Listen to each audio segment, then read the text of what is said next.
تیسواں پارہ سورۃ قلم آیت نمبر 2۔ اعوذ باللہ من الشیطان الرجیم، بسم اللہ الرحمن الرحیم،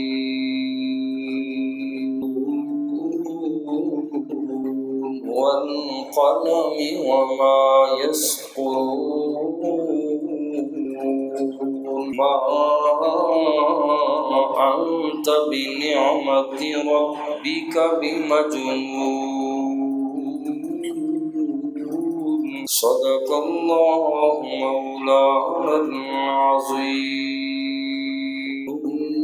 والقلم، قسم قلم کی، وما يسطرون، جو کچھ وہ لکھتے ہیں، ما انت، نہیں ہے آپ صلی اللہ علیہ وسلم، بنعمت ربی کا، اپنے رب کے فضل سے، بمجنون، مجنون، وَإِنَّ لَكَ،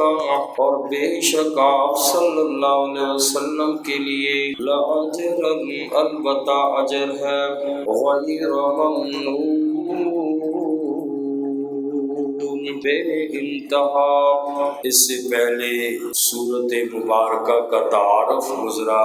اور پہلی آیت مبارکہ کی تفصیل ہوئی۔ ان پہلی آیات مبارکہ میں اللہ پاک نے تین طرح سے نبی پاک صلی اللہ علیہ وسلم کے مجنون ہونے کی تردید فرمائی۔ مشرکین نے پروپیگنڈا مچا دیا کہ نبی پاک صلی اللہ علیہ وسلم مجنون ہے۔ اللہ نے تین دلیلیں دے کر اللہ نے اس بات کی تردید کی، قسم کھا کے فرمایا میرا نبی آپ مجنون نہیں۔ پہلی دلیل گزری تھی کہ اللہ نے قلم کی قسم کھا کے، اور جو کچھ قلم سے لکھا جاتا ہے، تو اس سے باقی تفصیل ہوئی تھی۔ اس میں سے ایک قول یہ بھی تھا اسی قلم سے نبی پاک صلی اللہ علیہ وسلم کی سیرت طیبہ لکھی گئی، اور اتنے اپنوں نے بھی غیروں نے بھی اس انداز میں نبی پاک کی سیرت لکھی، اور اتنی بڑی سیرت کی لائبریریاں بھر جائیں نبی پاک کی سیرت کی کتب سے، تو پتہ یہ چلا کہ آپ صلی اللہ علیہ وسلم مجنون نہیں، کیونکہ مجنون اور دیوانے پر کوئی اس کی سوانح نہیں لکھا کرتا، مجنون کو کوئی پوچھتا ہی نہیں ہے، جبکہ نبی پاک صلی اللہ علیہ وسلم کی سوانح حیات اور سیرت کو کس انداز میں لکھا گیا،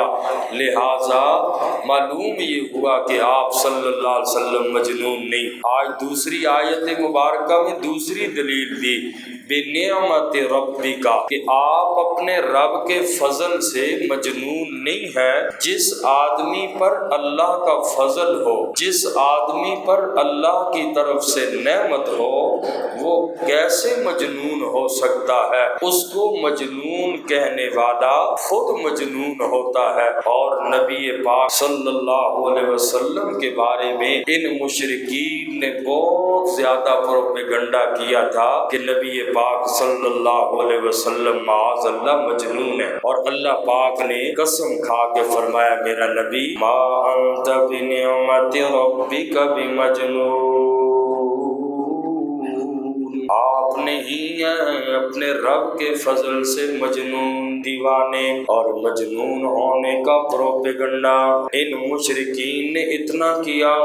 مکے کے دور دراز علاقوں تک بھی یہ بات پھیل گئی کہ مکے کے اندر ایک مجنون آدمی ہے۔ مکہ سے دور ایک آدمی رہتا تھا جس کا نام تھا زماد، یہ دیوانے لوگوں کو دم کرتا، اللہ نے اس کے ہاتھ میں شفا رکھی تھی، دم ڈالتا، دیوانے اور مجنون لوگ ٹھیک ہو جایا کرتے، اور بہت بھاری فیس لیتا تھا دم کی۔ اس نے سنا مکہ کے قریشی لوگ ہیں، قریشیوں کا ایک یتیم لڑکا ہے جو مجنون ہو چکا۔ مشرکین نے نبی پاک صلی اللہ علیہ وسلم کے خلاف اتنا پروپیگنڈا کیا تھا، اور وہ ضماد نامی آدمی ترس کھا کر کہ مکے کے متولی بیت اللہ شریف کی خدمت کرنے والوں کا لڑکا مجنون ہو گیا، ان کا جوان آدمی دیوانہ ہو گیا۔ ضماد نامی آدمی مکے سے بڑا دور رہنے والا انسانی ہمدردی کے تحت کہنے لگا میں جا رہا ہوں مکے کے اندر کوئی فیس نہیں لوں گا، اس لیے کہ قریشیوں کا نوجوان اور بیت اللہ کی خدمت کرنے والا بندہ میں جا کر اس کا علاج فری کروں گا۔ ضماد نامی بندہ آیا، لوگوں سے پوچھ رہا ہے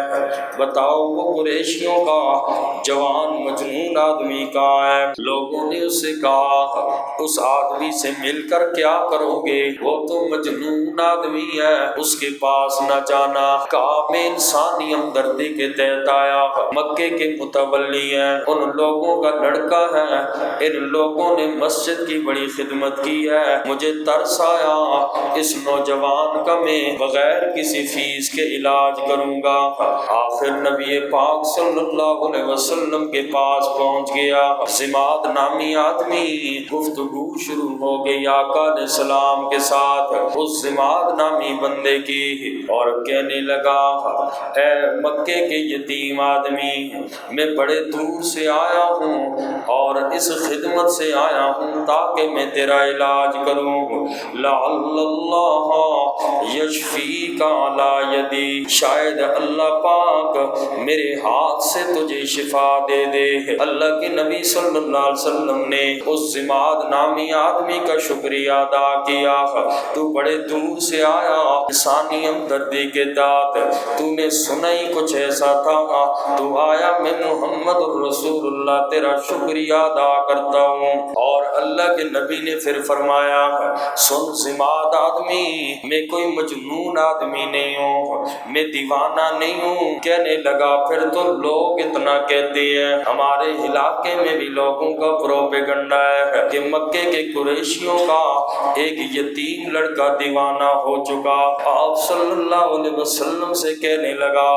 بتاؤ آپ لوگوں کو کیا کہتے ہیں جس کی وجہ سے لوگ آپ کو دیوانہ کہتے ہیں؟ آپ صلی اللہ علیہ وسلم نے خطبہ پڑھا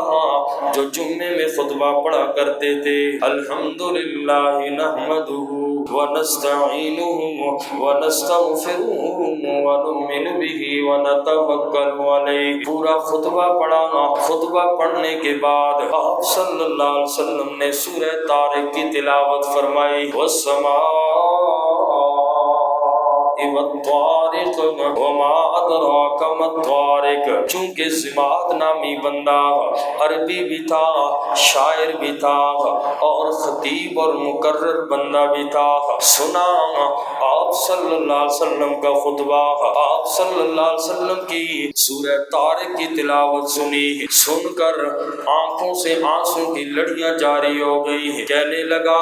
آپ تو مجنون نہیں ہیں، لوگوں نے کیا پروپیگنڈے کیے ہیں۔ آپ صلی اللہ علیہ وسلم کی اس تقریر کو سن کے ضماد نامی بندہ مسلمان ہو گیا اور رضی اللہ تعالی عنہ کی جماعت میں شامل ہو گیا۔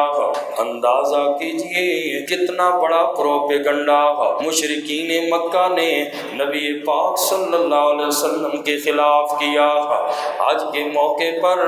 رسول اللہ صلی اللہ علیہ وسلم کفار کو دعوت دے رہی ہیں، مشرکین نے منا میں، مزدلفہ میں، عرفات میں، ہر جگہ نبی پاک صلی اللہ علیہ وسلم کے خلاف پروپیگنڈے کرتے تھے اور کہتے تھے لوگوں مکے میں اگر چلے گئے تو وہاں محمد نامی بندے سے ملاقات نہ کرنا، اس سے ملنا نہیں اور اس کی کوئی بات نہ سننا، یہ دیوانہ ہے۔ آج کے موقع پہ جماعتوں کی تشکیل کر کے اور جس میں بڑے بڑے سردار قریشیوں کے ابو لہب، ابو جہل، یہ سارے جو ہیں نبی پاک صلی اللہ علیہ وسلم کے خلاف پروپیگنڈے کرتے تھے، اور کسی مجلس میں ابو جہل ہوتا، کسی میں ابو لہب ہوتا تو کھڑا ہو جاتا، اور جہاں نبی پاک صلی اللہ علیہ وسلم بھی حج کے دنوں میں منا عرفات اور ان جگہوں پہ چلے جاتے اور اللہ کی توحید کا پیغام سناتے، جہاں پہ یہ قریشی سردار کھڑے ہوتے مشرکین کے اور ان میں ابو لہب کھڑا ہوتا، کہتا لوگوں سنو، اس محمد نے جو تقریر کی ہے یہ میرا بھتیجا ہے، میں اس کو پہچانتا ہوں، تم اسے نہیں پہچانتے، یہ صحابی ہو گیا ہے، اپنے باپ دادا کا دین اس نے چھوڑ دیا ہے، لہٰذا اس بندے کی باتوں میں نہ آنا، میں اس محمد کو جانتا ہوں، یہ میرا بھتیجا ہے۔ تو ان لوگوں نے نبی پاک صلی اللہ علیہ وسلم کے خلاف اتنا پروپیگنڈا کیا، اللہ پاک نے قسم کھا کے فرمایا، تسلی دی نبی پاک کو، فرمایا ما انت بنعمت ربک بمجنون، نہیں ہے آپ صلی اللہ علیہ وسلم اپنے رب کے فضل سے مجنون اور دیوانے ہیں، وَإِنَّ لَكَ، اور بے شک آپ کے لیے، لَأَجْرًا، البتہ اجر ہے، غیر ممنون، بے انتہا اجر ہے۔ نبی پاک صلی اللہ علیہ وسلم کے اجر کو بیان کیا، غیر ممنون، بے انتہا اجر ہے۔ آپ صلی اللہ علیہ وسلم کی امت نے جتنے بھی نیکی کے اعمال کیے قیامت تک کرے گی، وہ آپ صلی اللہ علیہ وسلم کے نامہ اعمال میں بھی درج ہوگا، اس لیے کہ حدیث ہے عبداللہ ابن مسعود رضی اللہ تعالی عنہ کی کہ نبی پاک صلی اللہ علیہ وسلم نے ارشاد فرمایا کہ نیکی کی طرف رہنمائی کرنے والا، خیر کی طرف بلانے والا، ثواب میں نیکی کرنے والے کی طرح ہے۔ تو نبی پاک صلی اللہ علیہ وسلم نے اسلام کی ابتدا کی، سارے لوگوں نے نبی پاک کی بات سنی، نبی پاک کی تبلیغ سنی، اللہ کے نبی کا قرآن سنا، ساری امت کی نیکیوں کا اجر نبی پاک صلی اللہ علیہ وسلم کو بھی مل رہا ہے۔ قیامت تک جتنی امت آئے گی، نیکی کے اعمال جتنے بھی امت کرے گی، امت کو بھی ملے گے، اور ان ساری چیزوں کا اجر آپ صلی اللہ علیہ وسلم کو بھی ملے گا، اس لیے کہ نیکی کی طرف آپ صلی اللہ علیہ وسلم نے ابتدا کی ہے۔ تو فرمایا ان لکا، بے شک آپ کے لیے، لاجرن، البتہ اجر ہے، غیر ممنون، بے انتہا۔ اور انشاءاللہ تیسری دلیل جو مجنون ہونے کی تردید کی، وہ انشاءاللہ اگلی آیت کے اندر انشاءاللہ اس کی دلیل پھر عرض کریں۔